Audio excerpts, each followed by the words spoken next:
လူအသက်ဟာတိုးတယ်နောက်ဘဝဆိုတာဧကန်ရှိတယ်ဒါကြောင့်ဒါဖြင့်ဘာလို့ရမလို့ဆိုမြတ်စွာဘုရားဆုံးမတယ်ကတ္တဗံကုသလံ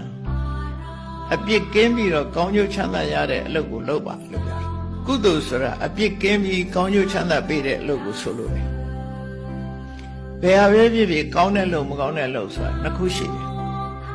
နော်အစာတောင်မှပဲခန္ဓာကိုယ်အကျိုးပြုတဲ့အစားအစာရှိတယ်ခန္ဓာကိုယ်ထဲမှာအစိတ်တောက်ဖြစ်တဲ့အစားအစာရှိတယ်